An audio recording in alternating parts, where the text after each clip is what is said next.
Pour ne rien manquer, abonnez-vous maintenant. Sud Radio, mettez-vous d'accord, 9h-10h, Valérie Expert. Bonjour à toutes et à tous, lundi 3 avril, et oui, déjà le mois d'avril, et nous allons débattre et commenter l'actualité avec aujourd'hui Mickaël Darmon. Bonjour Mickaël. Bonjour à tous. Heureuse de vous retrouver, ça fait un petit moment que vous n'étiez pas venu. Effectivement. Éric Revel, c'est le printemps. il est là. Mesdames, il est là. monsieur. Journaliste, éditorialiste sur Sud Radio, tout compte fait tous les matins à 7h20 dans le Grand Matin Sud Radio. Arlette Chabot, bonjour. Bonjour. Journaliste, éditorialiste, on vous retrouve le week-end sur LCI et puis dans l'édito politique tous les lundis à 7h35 sur Sud Radio. Et nous attendons Franck Tapiro, publicitaire, cofondateur de Datacalab. Eh bien, il est là, au moment où je prononce son nom, et du mouvement citoyen ACCT.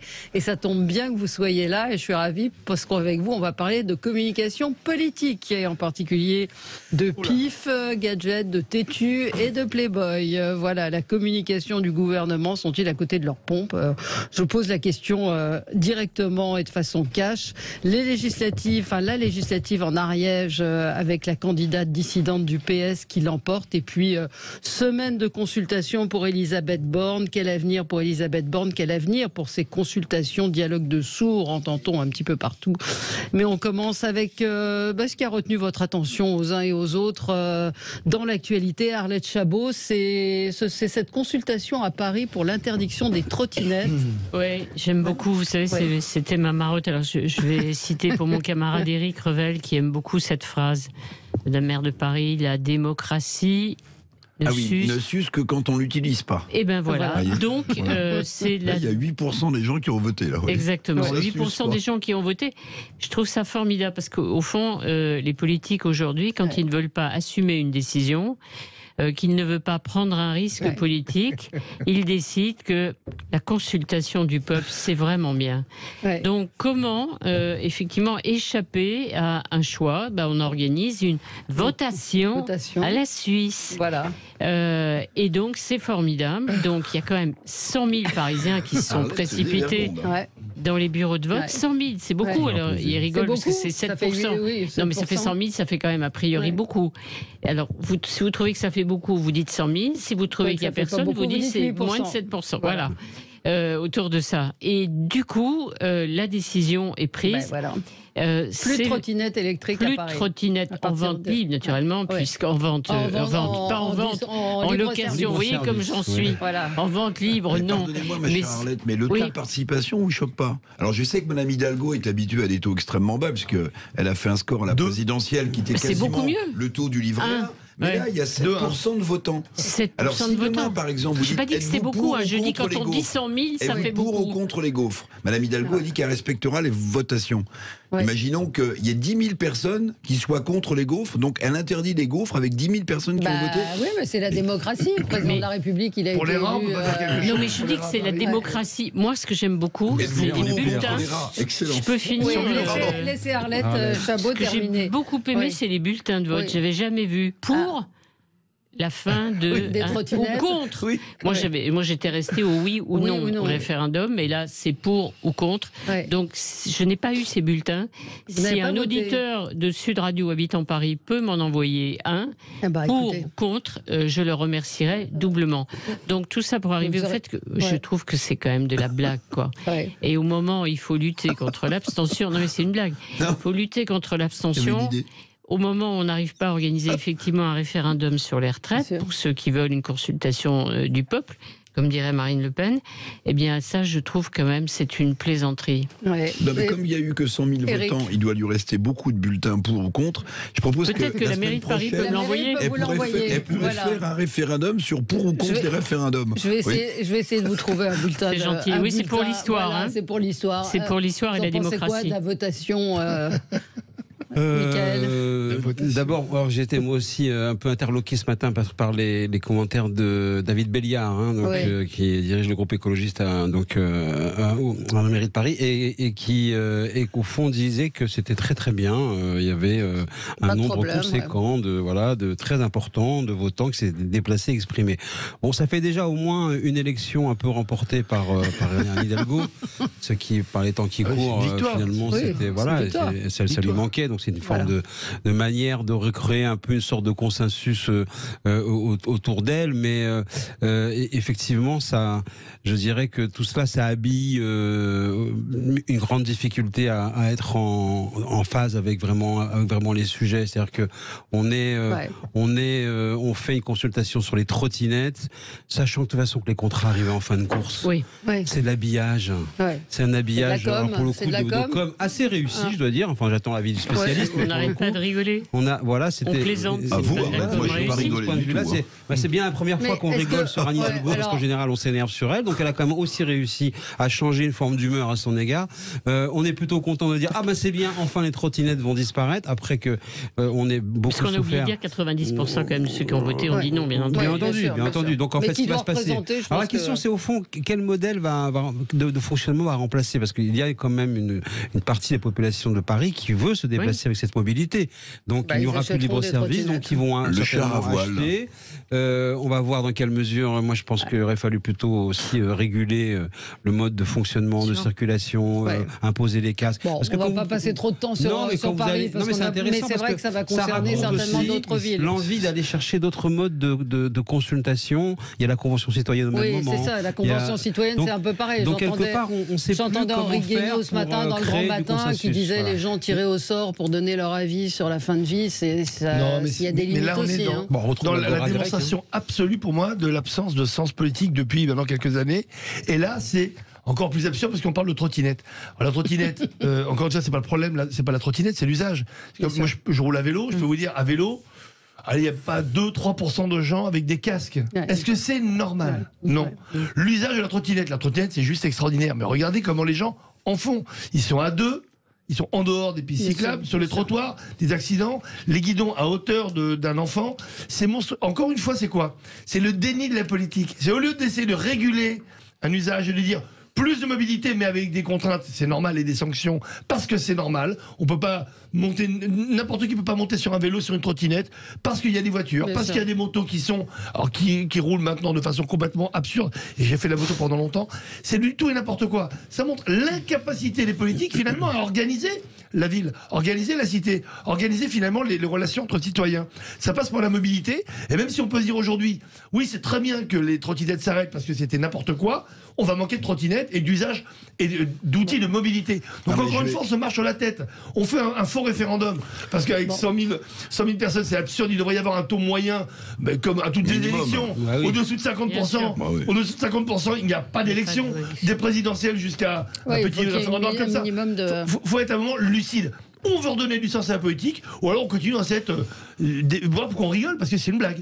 Non, je voulais juste clore le chapitre, ma chère Valérie. Vous avez remarqué quand même une chose, c'est que Anne Hidalgo aura fait plus de voix sur son référendum trottinette que de voix qu'elle n'a fait à Paris, puisqu'elle a fait 23 000 voix à Paris et qu'elle a fait 100 000 sur le référendum. Donc elle est en progression. 23 000 voix Oui, elle avait fait 23 000 voix à Paris. Bon.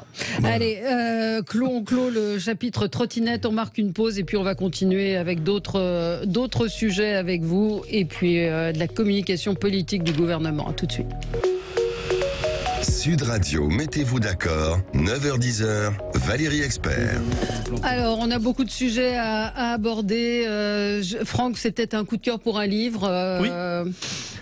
Pour le livre qui sort cette semaine, là, aujourd'hui déjà, un peu partout, sur l'affaire Sarah Halimi, qui a regroupé 250 personnalités, dont le pape, François Hollande, Manuel Valls et d'autres personnalités, et votre serviteur aussi, pour écrire justement sur cette affaire qui...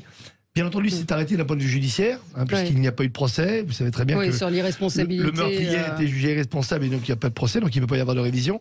Mais cette affaire en dit long sur l'incapacité de la justice à traiter ce genre de situation, dans un climat à l'époque qui était les présidentielles, etc. Donc on y revient. Pourquoi? Parce qu'on ne veut pas que cette affaire soit oubliée, on ne veut pas que Madame Halimi soit oubliée, et on ne veut surtout pas qu'il y ait de prochaine Sarah Halimi, qu'elle soit de confession juive, musulmane, catholique ou athée. On ne veut pas qu'une autre femme, rouée de coups, puisse ne pas avoir un procès, donc être tué une deuxième fois par la justice et éviter à son assassin un procès aux assises. Et ça revient, vous allez voir, c'est assez intéressant d'avoir justement des gens de plein d'horizons différents et de points de vue différents pour en revanche faire en sorte que cette affaire demeure, même si on ne pourra pas la rejuger, malheureusement. Alors, ça s'appelle L'invisible de la rue Vaucouleurs. Sarah Halimi, femme juive assassinée à Paris en 2017. Autre chose avec vous, Éric, c'est un coup de gueule. Ah oui, un coup de gueule sur la mise à sac d'une partie de l'université de Bordeaux par des ultra-gauches, des ultra-gauchistes, qui pendant 8 jours, 9 jours, ont saccagé ce double monument de l'institution républicaine qu'est l'université française, et monument classé, ce qui est le cas de l'université de Bordeaux. Résultat des courses, on parle d'1 million d'euros, de dégâts, de jeunes... Enfin, je ne sais même pas comment on peut les qualifier. Et moi, ça me fait dire que, si vous voulez, que cette idéologie d'extrême gauche qui habite finalement le débat depuis des années en France, qui a interdit à Madame Agazinski une fois d'aller faire une conférence parce que l'ultra-gauche estimait que l'ancienne femme du Premier ministre socialiste n'avait pas à dire ce qu'elle avait envie de dire. Tout ça est scandaleux. Tout ça est scandaleux. Et plus on laissera faire, plus il ne faudra pas s'étonner que cette ultra-gauche saccage, pille, soit violente. Censure. Mais que se passe-t-il à Bordeaux? Parce que Bordeaux, c'est les gilets jaunes, ça a été extrême. Mais que se passe-t-il pendant les retraites, ça a été extrême. Ils ont brûlé la façade de la mairie. Que se passe-t-il à Nantes? Que se passe-t-il à Nantes? Que se passe-t-il à Rennes? Un truc particulier là-bas. Vous avez peut-être une ultra-gauche qui est plus présente qu'ailleurs. Mais ce débat qui est monopolisé par la violence de l'ultra-gauche vraiment commence à me sortir par les trous de nez. Ce qui est très vraiment interpellant et choquant et au fond très inquiétant, c'est que cette ultra-gauche s'est installée dans les universités. Elle s'est installée dans les universités aussi parce qu'elle a pu se développer et répandre et faire développer cette idéologie nouvelle qu'on qualifie rapidement de wokisme, c'est-à-dire d'ultra mobilisation et vigilance sur toutes les discriminations et sur toutes les identités dites blessées. Et de ce point de vue-là, c'est quelque chose qui est en train de redéfinir complètement le rapport à la gauche, qui a progressivement abandonné la lutte pour l'ouvrier pour passer à la défense de la communauté. Et c'est ça qui, je trouve, écarte de plus en plus la gauche du peuple. On le voit d'ailleurs avec les tensions, et on en parlera avec ce qui s'est passé dans l'Ariège, mais pour expliquer aussi et continuer à s'inquiéter sur ce qui se passe dans les universités avec cette idéologie, cette nouvelle, au fond, cette nouvelle dictature de la pensée, ça c'est quand même, faut le dire, c'est quand même très très très très inquiétant de ce point de vue-là, et qui déborde dans tous les aspects de la société. Je disais il n'y a pas longtemps que maintenant ça vient aussi dans l'entreprise, où on explique que l'assiduité fait partie de la culture blanche.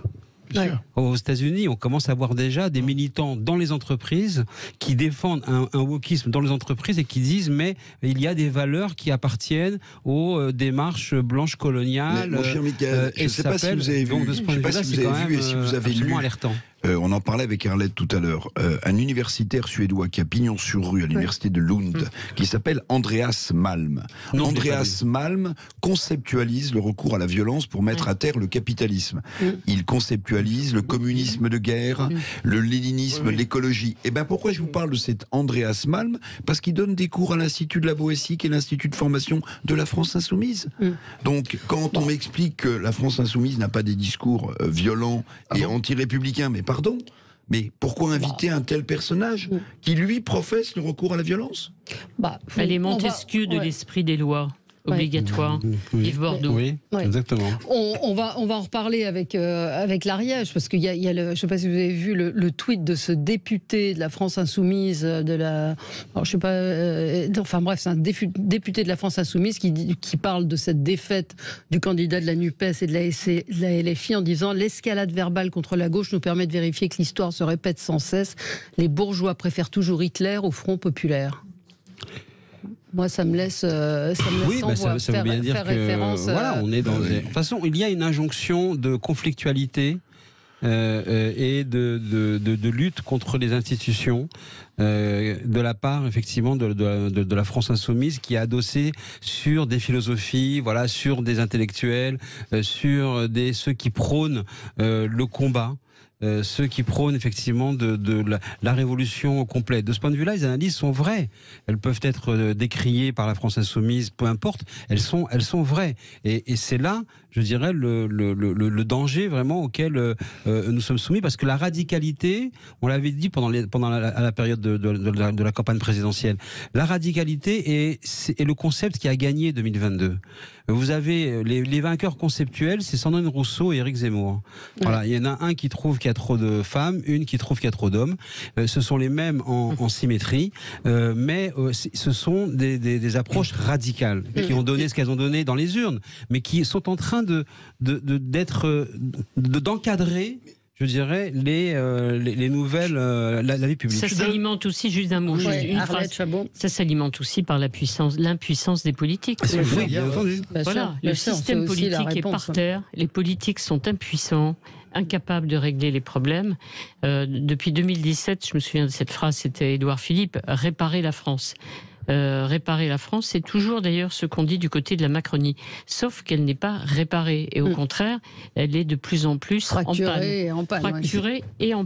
Donc c'est ça la réalité. Je suis complètement d'accord, c'est l'absence de vision aussi des politiques qui ont été, on va dire, un peu déstabilisés depuis 2017. Déstabilisés, c'est un moindre mot.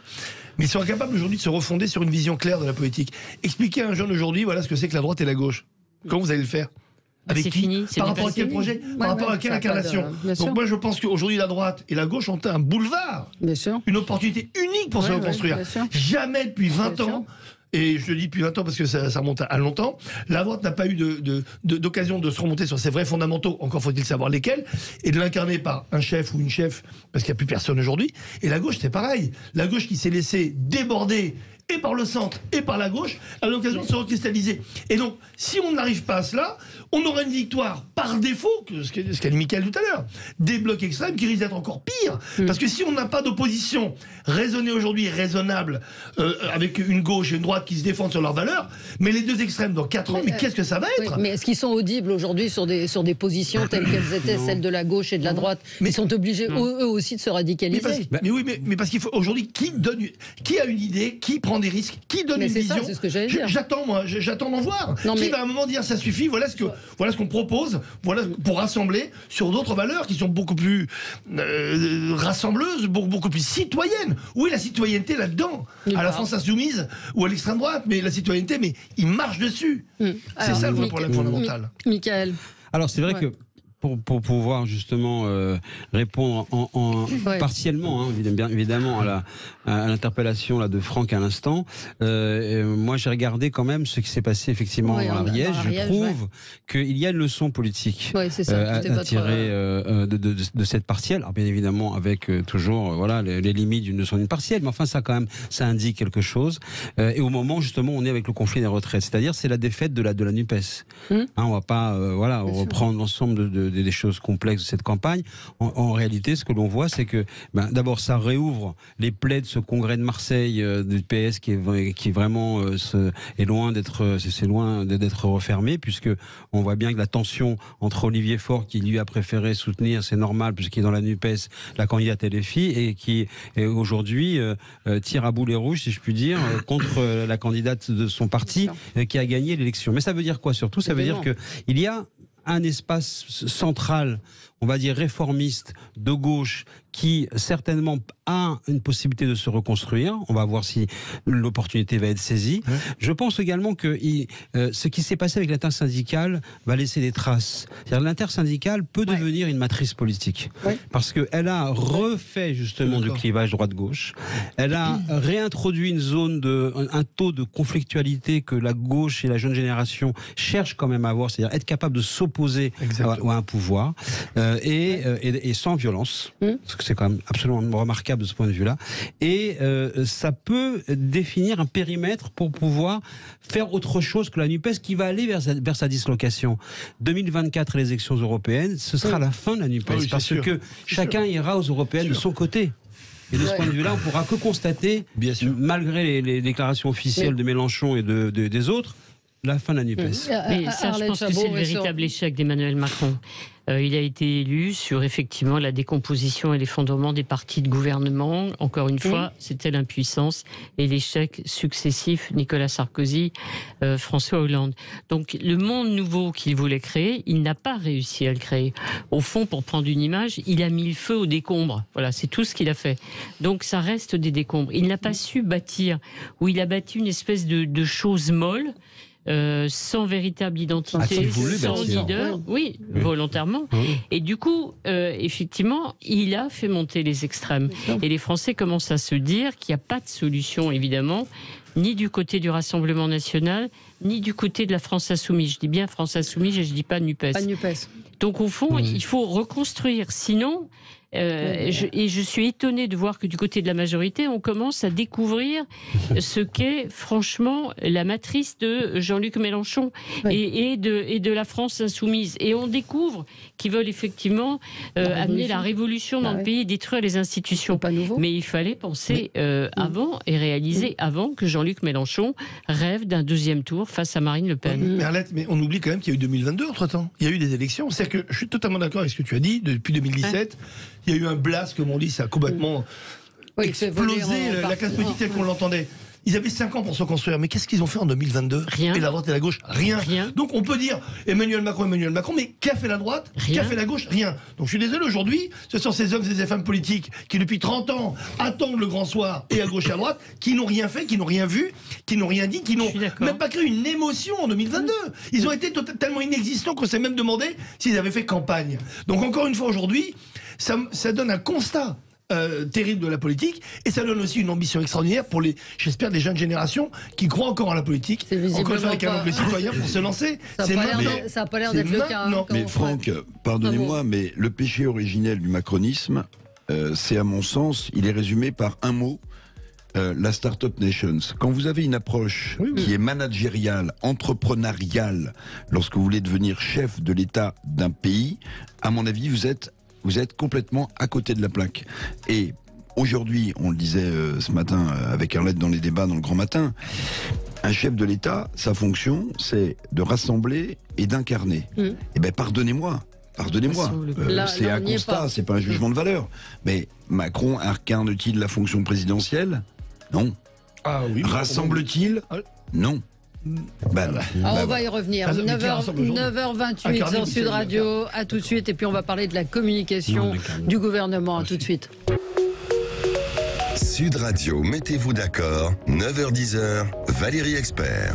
Bon, on va avancer dans nos débats. On va parler, puisque vous êtes là, Franck Tapiro, de la communication du gouvernement. Moi, je voulais faire un coup de cœur pour la Fédération française de football qui a interdit l'interruption des matchs pendant le Ramadan. Et on a vu beaucoup de réactions suite à cette interdiction, diverses et variées, qui plaident pour le vivre ensemble, la bienveillance. Non, pour moi, c'est un coup de boutoir supplémentaire dans la laïcité. La religion n'a rien à faire dans le sport et on doit respecter les règles telles qu'elles sont. Vous qui jouez au foot, Franck Tapiro. Rugby, je peux vous dire, moi je fais Yom Kippour, le soir de Yom Kippour, on joue pas au foot. Donc il n'y a même pas de pause ni rien, on joue pas au foot. Vraiment, la religion ne doit pas entrer sur le terrain. On sait depuis les années 90, écoutez-moi, 90 en France, que des matchs étaient arrêtés pour raison de prière.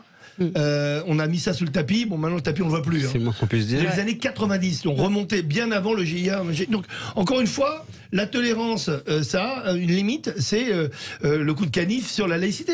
Ou on est laïque ou on ne l'est pas. Et en plus la laïcité, ce qu'il y a de dingue, c'est que c'est extrêmement clair. Contrairement à toutes ces personnes qui veulent qu'on remette ça, qu'on remette les cartes. Non, surtout pas. C'est notre vigie. C'est peut-être grâce à ça qu'on arrive au contraire à survivre et à garder cet esprit français et cette citoyenneté qui nous honore. Il y a le journaliste Mohamed Bouafsi qui parlait, lui, il dit la laïcité ne veut pas dire rejeter la bienveillance et le partage. En quoi est-ce différent qu'arrêter le match 1 minute pour une pause fraîcheur ? C'est plus qu'une pause fraîcheur, c'est une pause prière, c'est différent. La rupture du jeûne, c'est une signification différente. Et je vous conseille la lecture du livre de Florence Bergeau-Blaclair qui est attaquée, on l'a évoqué ici avec Judith Weintraub, pour son livre Le frérisme et ses réseaux, et qui subit des menaces de toutes parts et même l'exclusion. Ça revient à notre histoire de Bordeaux de ses collègues universitaires, parce qu'elle dit des choses qui ne plaisent pas. Elle dit: il n'y a nul rejet de la bienveillance et du partage dans cette décision de limiter l'appétit d'une religion à vouloir imposer son temps, son rythme à la société Valérie, entière. Là, on parle de la Fédération française de football, qui est la fédération la plus puissante avec celle du tennis en France, et qui a pris une décision normale en faveur de la laïcité. Mais interrogez des dirigeants de fédérations plus importantes, sportives en France, basket, volley, handball, ils vous diront comment la religion musulmane est en train de bouleverser les codes d'exercice de ces sports. Parce qu'il y a plein de jeunes filles qui suivent beaucoup plus les rites musulmans qu'avant, qui portent beaucoup plus le voile qu'avant, et qui refusent, par exemple, de jouer en short, etc., etc. Donc, oui, c'est un sujet. C'est un sujet. Et si on a bien un seul point commun, une seule intersection commune, pour ne pas se dire que tout est foutu dans cette République, c'est justement la laïcité. Et si on continue, il ne restera plus rien. Le temple s'effondrera. Mais ça concerne toutes les religions. En l'occurrence, c'est cette religion-là qui enfonce des coins régulièrement. Mais il n'y a pas de raison que la religion entre dans ce... Non, bien évidemment. Alors, c'est vrai que c'est là où on a eu, encore une fois, une ambiguïté, je dirais, politique, dès le départ, avec l'arrivée de la présidence Macron en 2017, puisque sa déclaration, c'était de dire « l'État est laïque, la société ne l'est pas ». Et donc de reconnaître, de son point de vue, l'existence d'un rapport à la religion, d'une religiosité, d'une envie spirituelle au sein de la société. Donc lui, il a dit, on va faire en sorte que l'État reste laïque. Et à chaque fois qu'il y a eu des sujets liés justement à l'irruption de la religion sur le terrain de la société française, le message politique a été de dire c'est pas mon affaire. Souvenez-vous, quand il avait dit le voile dans l'espace public, c'est pas mon affaire. Lorsqu'à chaque fois il a pu manifester au fond sa vraie conception de la société, qui est plutôt anglo-saxonne et dans la défense des communautés, plutôt que la laïcité, je dirais, à la française. Et de ce point de vue-là, ce qui s'est passé avec la FFF, c'est très important parce qu'on imagine tout de suite les matchs au sommet du football français, mais il faut effectivement penser à tout ce qui se passe le dimanche, tous les dimanches sur les terrains ou dans les vestiaires. De tous les terrains amateurs où là effectivement les éducateurs, les entraîneurs sont soumis à beaucoup de pression. Je vais vous faire la transition avec la suite. Oui, allez-y. On a l'impression que sur la laïcité, Emmanuel Macron a fait à nouveau un petit virage, parce que les tenants de la laïcité ils sont quand même disparus. Jean-Michel Blanquer est parti, et j'arrive à Marlène Schiappa, qui défendait beaucoup la laïcité et qui est quand même aujourd'hui dans l'ombre avec un poste ministériel que personne ne connaît, et qui, pour revenir au premier rang médiatique, est obligé d'aller poser dans Playboy. Et voilà, merci. C'est ça. Merci. Quel talent et quel. Mais c'est sérieux, je vais dire. Quel avenir sérieusement. Mais vous avez raison. Le printemps républicain mis sous le boisseau. Bien sûr, vous avez raison. Le choix de Pape Ndiaye à l'éducation et encore une fois la disparition guillemets de Marlène Schiappa, ça suscite des questions sur finalement le retour du président à ses conceptions et à ses idées. Vous avez raison. Les premières. Parce que je ne sais pas qui est capable de citer aujourd'hui le portefeuille de Marlène Schiappa. Solidaire. Social et solidaire. Voilà. Mais en fait, mais en tout cas, elle n'est plus sur la laïcité ou la citoyenneté. Oui, mais son portefeuille, le vrai portefeuille de Marlène Schiappa, il a toujours été, bien avant qu'elle soit ministre, c'est une militante des droits des femmes. Et je trouve ça plutôt formidable. Je vais vous dire pourquoi. Parce on se plaint depuis des années d'avoir des ministres lénifiants, qui parlent pas, qui parlent mal, qui ont peur de parler, qui ont peur de tout dire, qui ont peur vraiment d'avoir vraiment un propos, d'avoir un discours, d'avoir quelque chose qui crée de l'émotion. Là, on a une militante et je trouve ça très bien. Pourquoi ? Parce qu'elle se bat pour une cause, et cette cause-là, tous les moyens sont bons. Tous les moyens sont bons, je le dis, pour en faire la promotion. Il faudrait juste que ce soit un peu concret, quoi, et pas juste de la com. Vous avez vu l'échange qu'elle a eu. On l'a pas lu encore. Moi, je l'ai pas lu encore le papier. Et le papier apparemment est très très construit, très complet là-dessus, sur l'égalité homme-femme, sur les violences faites aux femmes. Oui, mais quand je dis concret, c'est l'action politique. Mais son action, justement, mais comme elle a aujourd'hui, elle n'a pas le mandat pour. Elle utilise aussi son image et elle utilise les médias pour essayer de faire passer des idées. Juste pour vous dire, à date, aujourd'hui, on est 3 avril, 4 avril, il y a 27 féminicides depuis le début de l'année. Donc si ça, c'est pas une raison suffisante pour se dire... Si vous pensez que ça va changer quelque chose d'avoir Marlène Schiappa dans Playboy? Absolument. D'abord, dans Playboy qui a instrumentalisé le corps des femmes pendant des années. Je trouve que quand on veut détourner un avion, il faut monter dedans. Donc elle y va, et elle essaie de faire de Playboy... D'abord, il fallait y aller carrément à poil, pardon. Non, la prise d'Aikido, c'est d'y aller et de faire passer un message justement contre l'instrumentalisation du corps. Est-ce que vous êtes obligé de poser? Est-ce que vous, à ce moment-là, vous dites déjà... Mais elle pose comment? Elle pose en robe. Mais peu importe. Peu importe. Pourquoi elle pose? Pour faire du buzz et pour faire passer le message. Donc moi je trouve qu'on a été un peu injuste avec elle. J'essaye de dire quelque chose. Franck, c'est intéressant toujours d'écouter Franck parce qu'il essaye, et souvent réussi à décrypter les mécaniques internes des personnages et des situations. Mais là en l'occurrence, ça se retourne un peu dans l'argumentation contre vous parce que vous avez là choisi justement d'évoquer les détournements d'avions. Ça n'a jamais fait avancer les causes. Non. Et ça a toujours débouché sur des catastrophes. Donc de ce point de vue-là, c'est pas la bonne méthode parce que justement tout à l'heure encore j'écoutais votre interpellation pour dire mais où est le politique ou la politique qui va donner le cap, la vision, qui va dire ce qu'il faut faire. Quand on choisit d'aller en politique, eh bien on doit absolument avoir les outils politiques. Pour une raison mystérieuse, dès qu'elle est arrivée en politique, Macron lui a enlevé tous les outils. Elle voulait, Marlène Schiappa, diriger la République en marche ou en marche à l'époque ou la REM avant que ça soit Renaissance. Ça a été refusé. Elle a été virée du gouvernement, rattrapée pour des questions de numérique, de parité. On le sait. Donc, de ce point de vue, elle a été placée au bout du couloir avec Action Solidaire dont personne n'a rien à faire. Jamais on ne donne aucun moyen et ça n'est pas du tout à l'agenda gouvernemental. Donc, elle fait ce qu'elle sait faire. Tout d'ailleurs, on disait quel était le portefeuille de Marlène Schiappa.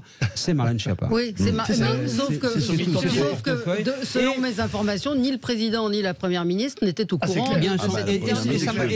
Et comme elle lit parfaitement la carte et que c'est parfaitement ce qui va se passer, vraisemblablement on va aller bientôt un jour vers un remaniement. Vraisemblablement, elle n'en sera plus. Et elle est déjà peut-être en train d'organiser ce qui se passera. Et puis il y a aussi l'affaire de l'association qu'elle a financée, dont on ne parle pas, parce qu'on parle de Marlène Schiappa dans Playboy, mais on ne parle pas de cette histoire, peut-être du fonds Marianne. Du fonds Marianne de 2 millions d'euros. Et je vais vous dire, moi, ce qui me choque le plus, bon, Madame Schiappa a envie de faire parler d'elle, elle fait pas parler d'elle politiquement, c'est malheureusement le lot commun de beaucoup de politiques, et on peut le regretter. Mais moi, ce qui me choque le plus dans Playboy, c'est que il y a une photo où elle est de profil, avec Playboy écrit en bleu, blanc, rouge, et elle pose avec le buste de Marianne. Mais attendez, pardonnez-moi, mais Marlène Schiappa, pour moi, n'incarne pas la République et Marianne. Et puis, deuxième chose, bon, on appartient peut-être à des générations un peu dépassées. Non, je parle pour moi. Non, c'est son thème aussi. Mais non, mais je me pose la question. Mais pardonnez-moi, et vous imaginez François Giraud, secrétaire d'État à la condition féminine, donnant une interview à Playboy. Vous imaginez François Mitterrand donnant une interview à Pif Gadget? Mais vous voyez bien qu'on a... Ça n'a rien à voir, je vais en parler après. Mais écoutez, il faut m'expliquer. Excusez-moi, parce que Pif Gadget, les lecteurs, ils ont 12-13 ans, d'accord? Donc, non, plutôt, ils sont plus jeunes. Ils sont plus jeunes. Alors, plus jeunes. 7 ans. Je suis abonné depuis l'âge de 7 ans. Oui, non, mais d'accord. Oui, j'ai lu aussi Pif Gadget. Mais pardonnez-moi, mais quel est le but politique? Je vais vous expliquer. Mais casser les codes de quoi? Je vais vous dire, c'est pas les codes qui nous cassent. Playboy, c'est pas du tout. Playboy et Pif, c'est pas la même chose. D'abord, c'est pas les mêmes gadgets entre les deux magazines. Oui, c'est vrai. Déjà, là, je vous ai fait rire. Donc, c'est pas les mêmes gadgets, donc les gens ne peuvent pas les comparer, ces deux magazines-là, mais vous savez, l'anniversaire de Pif était prévu depuis 75 ans. Le 28 mars 28 mars 48. Donc, la date est la date. L'interview qui a été faite à l'Élysée avec des enfants de 7 à 17 ans était organisée depuis février.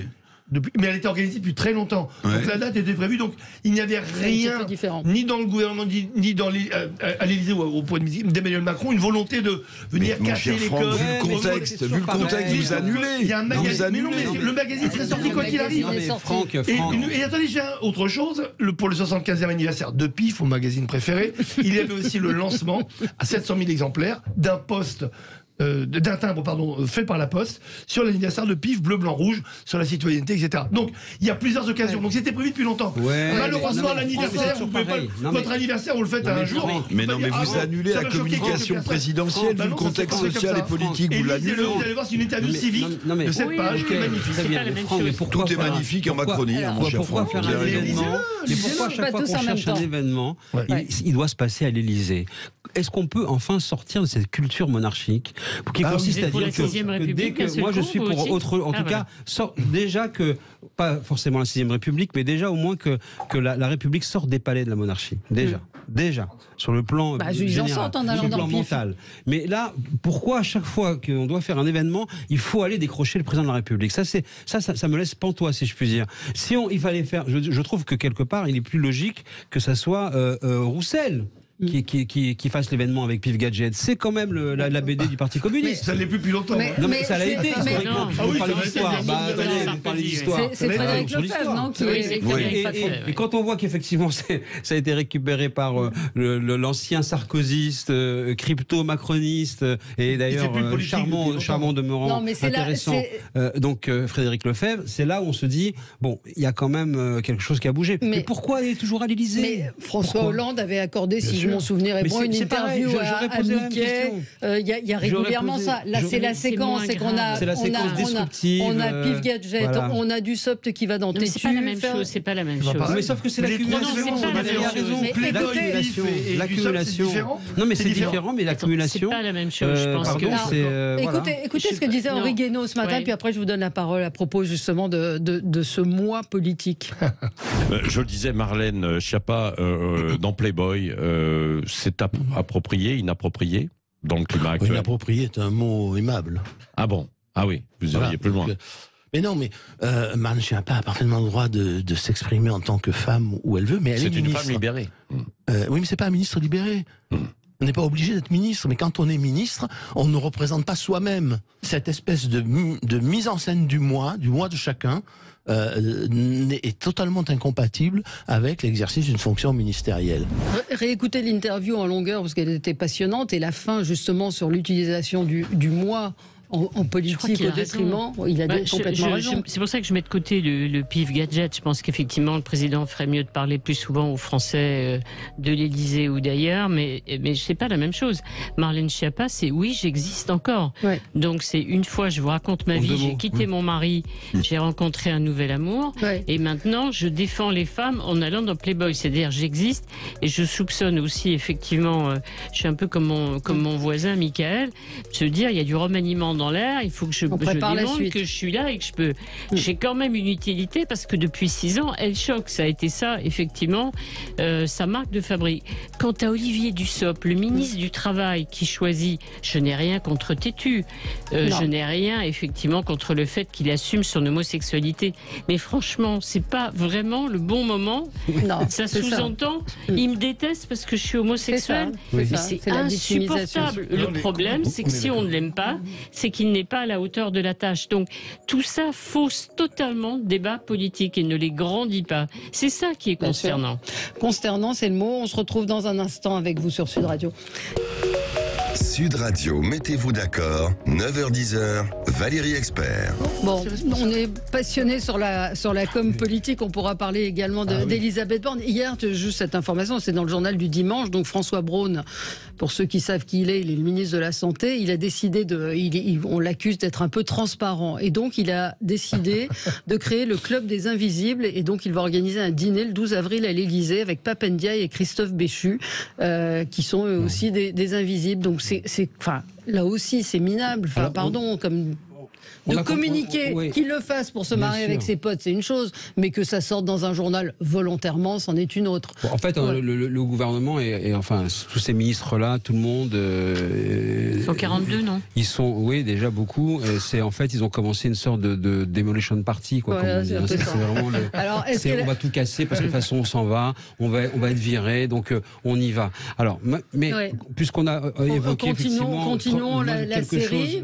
Quelques mots sur le effectivement cette accumulation de communication un peu baroque comme ça entre PIF, Tétu, Playboy et TPMP pour le préfet de police. Pour le préfet de police. Donc on en discute ici dans les médias où on a l'habitude d'être confronté à ce genre de situation et on dit c'est pas pareil. Franck établit des différences très subtiles entre chacun. Moi, je me projette aussi zone 5 Navigo, chez les gens qui se disent mais qu'est-ce qui leur arrive ? Qu'est-ce qui leur arrive ? Qu'est-ce qui se passe avec alors que inflation, retraite, chômage, difficultés, tension sur le stade, tout est compliqué. Et on allume la télévision, on ouvre un journal et voilà ce que l'on lit de la part des gens qui gouvernent.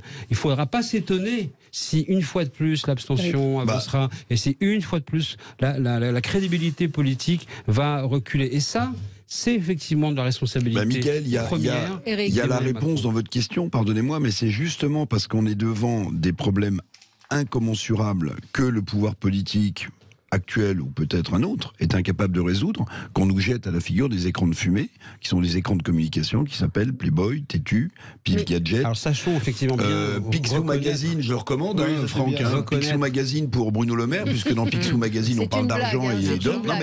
Non mais attendez, voilà. Donc en fait, on nous donne à manger médiatiquement. Mais non, mais parce que pour moi c'est du cynisme. Mais ce sont des écrrans de fumée de communication. Henri Guénaud parlait de mépris, lui. Oui, mépris, mais c'est de la communication. Et les Français ne sont pas suffisamment stupides pour oublier l'inflation, la réforme des retraites et le reste. Mais au bout du compte, c'est l'absence. Ce que je disais tout à l'heure, la première intervention, je disais que c'est l'absence totale de sens. Et ça, on n'imagine pas à quel point ça a commencé déjà il y a à peu près 15-20 ans. Ça va compter triple, comme au Scrabble. C'est terrible. Et quadruple, et quintuple. Chaque fait aujourd'hui, même quand il est expliqué, c'est pour ça que j'essayais d'expliquer tout à l'heure, non pas de justifier, je suis pas derrière l'histoire de pif, mais j'essaie de remettre dans le contexte. Mais c'est vrai que quand on sort du contexte et qu'on voit froidement les choses, on se dit mais c'est quoi cette histoire ? Donc même quand c'est justifié, tout le sens a disparu. Et si le sens disparaît, mais il ne faut pas s'étonner de voir, comme tu le disais tout à l'heure, Michael, les blocs extrêmes monter, occuper l'espace avec leurs idées néantes. C'est le néant absolu. Donc on a le néant face à l'absence de sens. Donc il est temps de faire une quête de sens. Et le grand public, comme on le dit, parce que moi je suis dans le Navigo 5 aussi, et partout en France, ils assistent à ça comme au spectacle. Mais vous savez, le rideau s'ouvre et il n'y a rien sur scène. C'est ça qui est terrible. Ils ne peuvent même pas crier, huer ou rigoler. Il ne se passe rien. Et quand il y a du rien, je me dis sincèrement, certains philosophes disent que c'est le début de peut-être l'arrivée de la barbarie. Et la barbarie, elle est là. Elle est là. Je voudrais qu'on parle Arlette, et puis qu'on parle tous ces responsables politiques ne cessent d'admirer un certain Zelensky, qui en matière de com est pour eux un modèle. Voilà, le ton est juste, il parle à son peuple, il parle au monde entier. Chaque fois qu'il s'adresse à un parlement, il s'adresse à un peuple en particulier.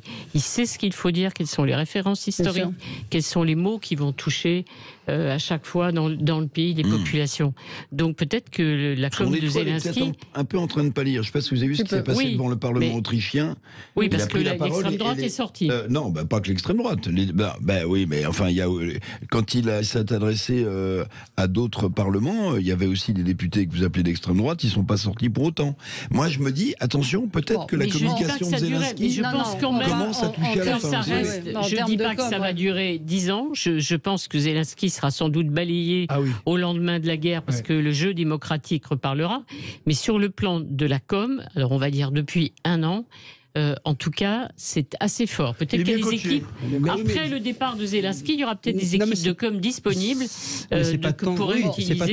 Juste un mot, c'est pas tant qu'il soit bien coaché, c'est qu'il a fait le chemin dans le bon sens. Oui. Il était acteur, il est devenu politique. Et d'autres essayent de faire le chemin contraire. Et ça, les gens effectivement ne l'acceptent pas. Excuse-moi, il était comique. Allons plus loin. Il était comique, il est devenu politique. Nous, on a l'inverse. Les politiques, ils deviennent des comiques qui ne font même plus rire. Exactement.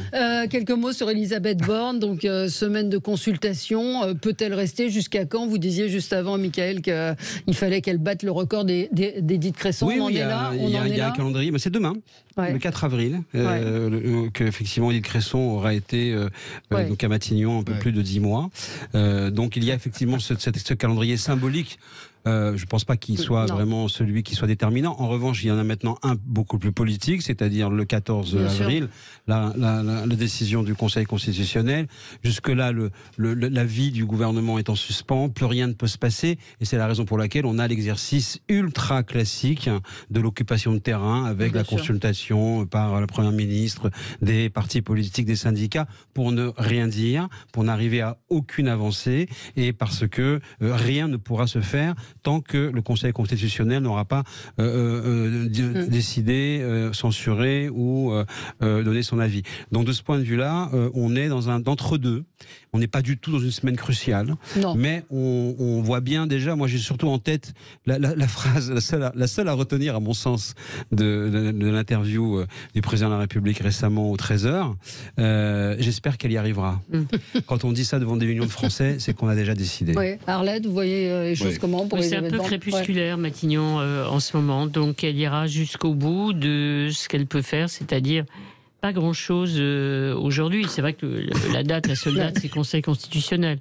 Ensuite, Emmanuel Macron sera obligé de réagir. Mais on ne va pas trop le dire, parce que quand il a l'impression d'être sous pression, il ne fait rien et il attend. Puis attendez, guettez bien quand même la séquence à l'international du président de la République, puisqu'il part en Chine, puis ensuite il ira aux Pays-Bas. Avec Madame von der Leyen. Avec Madame von der Leyen, la caution européenne est importante, parce que quand vous êtes président de la République française, que vous vous exposez dans une boîte de nuit à Kinshasa en buvant de la bière au goulot, et qu'ensuite vous essayez de jouer au chef d'État pur et dur en allant expliquer aux Chinois qu'ils ne doivent pas militairement aider la Russie, bon courage. C'est plus un grand écart là, en termes de communication ou d'image. C'est absolument apocalyptique. Donc j'espère que tout va bien se passer pour lui, mais imaginez que Xi Jinping le traite avec mépris. Vous vous souvenez de la petite main de Poutine demandant à Madame von der Leyen de s'asseoir alors qu'elle n'avait pas de chaise, etc. J'espère qu'en termes d'image, on n'aura pas quelque chose aussi humiliant pour la France, mais je crains le pire, parce qu'il est dans une séquence internationale. Le président de la République, après sa tournée loupée en Afrique, qui est quand même faut espérer que la table de Xi Jinping soit moins longue que celle que Poutine, parce que cette image était quand même j'espère que le protocole de l'Élysée a vérifié cette fois. Mais c'est vrai que c'est toujours très compliqué d'aller en Chine. On représente la France, l'Europe, on représente nos valeurs qui sont aux antipodes de celles des Chinois. Vont-ils parler des Ouïghours une fois de plus? Évidemment, ils vont parler de l'aide militaire possible des deux grands amis, Chine et Russe. À un moment, il y a une réalité. Et est-ce qu'on fait fi de cette réalité? Est-ce qu'on va uniquement parler de diplomatie ou d'échanges commerciaux? Encore une fois, c'est tellement complexe avec la Chine. Franchement, moi, j'aime bien les critiquer parce que ça me fait marrer de regarder un peu comment ils passent d'une séquence à une autre. Et les séquences durent aujourd'hui une journée. Avant, c'était une semaine ou un mois. C'est très court. Donc, ils sont dans le zapping. Est-ce que le zapping politique marchera avec des cultures totalement différentes des nôtres que sont les Chinois et les Russes?